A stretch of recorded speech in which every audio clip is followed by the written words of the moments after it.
il me saute dessus quoi. Il fait c'est mon bureau.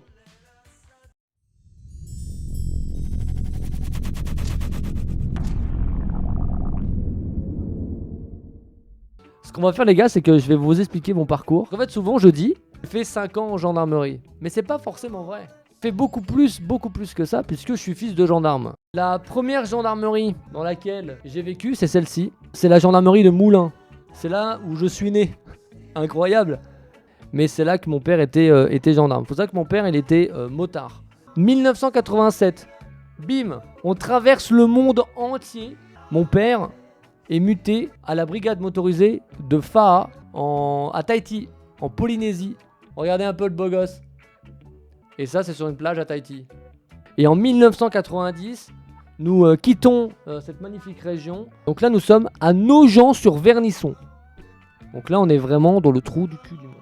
Et là, c'est important de le dire pour que vous compreniez à quel point la gendarmerie, c'est quelque chose de fort dans ma famille. 91, on apprend par téléphone que mon grand frère, Philippe, est décédé en service. Mon grand frère, il était également gendarme adjoint. Et c'est un truc important en fait, parce que c'est quelque chose qui a nourri mon envie en fait d'être gendarme. Ça peut paraître chelou, hein, mais c'est ce qui a nourri mon envie de le faire. J'ai discuté de ça avec mon père et je lui dis mais papa, mais comment t'as fait pour être gendarme comment t'as fait pour retourner travailler après ça quoi? Il m'a regardé, il m'a dit et toi comment t'as fait toi pour partir à Tulle et t'engager? J'étais là, je fais hein.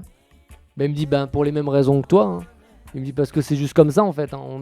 On est juste né pour faire ce travail dans le fond, tu vois. Bon, des fois on me dit que je défends tout le temps les flics, etc. C'est pour cette raison. Quand j'entends les gens qui disent buton du flic, ça a tendance un petit peu à me faire grincer des dents. Ensuite, cette brigade-là, la plus belle des brigades, la brigade de Montendre. On habitait dans le logement qui était ici. Ma chambre, c'était cette fenêtre. Je regardais de l'autre côté de l'appartement. Je les regardais tirer et moi j'étais fasciné de voir mon père gérer la séance de tir et tout. Alors souvent il faisait une séance de tir classique, tu vois, genre tu faisais du tir avec ton arme rangée ou ton arme sortie. Enfin bref, tu tirais tes cartouches. Et après pour la déconne, il prenait des vélos. Il faisait les cons, il passait devant les cibles en vélo, il tirait en roulant et tout. Enfin, tu vois, genre, il faisait les cons pour créer de la cohésion, tu vois. Et ça, c'était vraiment cool. Mes parents ont divorcé, moi j'ai déménagé à Saintes, j'ai passé mon bac, tout ça. 14 mars 2003, je rejoins l'école de gendarmerie de Tulle. Oh mon Dieu, regardez-le. Vous savez que lui, il va passer du temps dans sa putain de guérite, quoi. Donc là, l'entrée, elle est là. 8ème compagnie, si je dis pas de conneries, c'est celle-ci. Non, c'est celle-ci. Le souvenir le plus profond que j'ai de mon passage à l'école de gendarme, c'est le premier jour. T'as un tableau, vous frappez à la porte. Quand on vous ordonne de rentrer, vous entrez, vous fermez la porte derrière vous, vous avancez et vous vous présentez comme suit. Élève, gendarme, Romain, 8ème compagnie, 3ème peloton, à vos ordres mon capitaine. Donc t'es là, tu te dis... La phrase, elle fait 10 mots, t'es en panique. Alors là, on est tous là en train de faire. Arrive mon tour, je frappe. Entrez. Oui, le gendarme parle fort. S'il est officier, il a en plus une voix une voix grave. Hein. J'ouvre la porte, je ferme la porte, je me retourne, j'avance un petit peu. Je suis à 1 mètre des chaises qui sont devant moi. Il y a le capitaine, il y a l'adjudant de compagnie, élève gendarme adjoint volontaire, Romain machin. À vos ordres mon capitaine. Bonjour, asseyez-vous. Et là je fais un geste qui peut paraître totalement déplacé, tu sais. J'ai ma chemise avec mes papes-là. Je m'assois sur la chaise et là je fais ça. Je pose ma chemise. Et là il saute, il me saute dessus quoi. Il fait c'est mon bureau.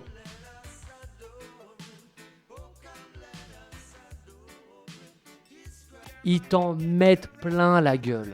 Ils sont pas gentils avec toi, ils te font pas dormir, etc. Mais ils font pas ça pour te renforcer. Parce que soit tu nais avec un mental d'acier, même si tu peux l'améliorer, soit t'es une grosse merde. Mais ce qu'ils veulent surtout, c'est faire dégager les fragiles. On était dans ma compagnie, on était 121. Au bout de 10 jours, il y en avait 30 qui étaient partis. On va manger, on revient du réfectoire, en tenue civile bien sûr, puisque nous n'avons pas encore reçu notre pactage, puisque l'incorporation, la vraie, c'est le lendemain les gars, c'est à 10h tu vois. Après le repas, on est autour de la place du rapport, et là l'adjudant de compagnie, c'est un gendarme, tu sais, c'est le stéréotype. Il parle tout le temps comme ça. Il fait bon, les mecs, le repas c'est terminé. Maintenant, ce qui va se passer, c'est que vous allez aller tous au plumard. Mais avant toute chose, vous devez savoir que le lit le matin, il doit être fait au carré. Quelqu'un sait comment on fait un lit au carré? Bah nous on dit non, tu vois. Non, monsieur, non, chef, non, on sait pas, tu vois, genre, bon bref. Ok, on verra ça demain. On se barre en chambre. T'es dans un endroit que tu connais pas. Qu'est-ce que tu fais? T'es là. On est à peine couché depuis 20 minutes, une demi-heure. L'alarme incendie se met en route. Qu'est-ce qui se passe? Nous, les plus imaginatifs, s'imaginent que le bâtiment prend feu et que du coup ils vont pouvoir rentrer chez eux, tu vois. Bref, on court. Et là on entend la voix de l'adjudant de compagnie qui gueule: hey, tout le monde dort, bande de cons, tout le monde dort. Et on passe devant lui. Il dit: allez, vous mettez en rang là, enfin vous pseudo rang de mort. Et là il vient nous voir, il fait: oh putain, j'ai complètement oublié de vous dire un truc. Quand l'alarme elle sonne, 2 coups, ça veut dire rassemblement sur la place du rapport. Ok. Si elle sonne plus longtemps, c'est qu'il y a un incendie. Donc là vous venez, vous courez en slipe, à poil, je m'en fous. Ok.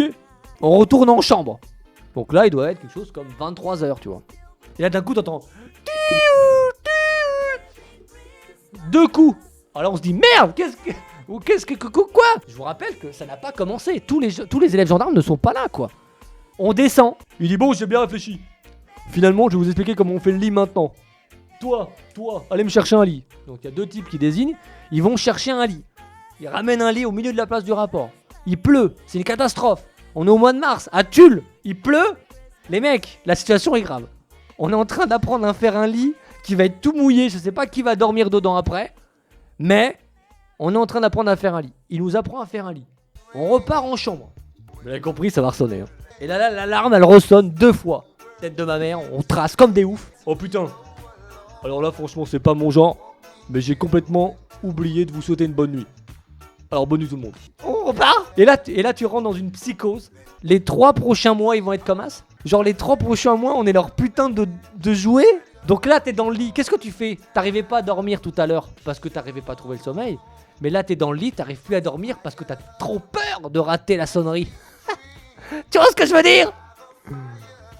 dire? Tu dors même pas? T'es en apnée, t'es comme ça? Tu dors les yeux ouverts? T'apprends à dormir les yeux ouverts? T'es là. Bref, je crois que c'est le 16 juin 2003 que je suis appelé à incorporer à la gendarmerie de Mortagne sur Gironde qui n'existe plus. Mais non mais c'est incroyable!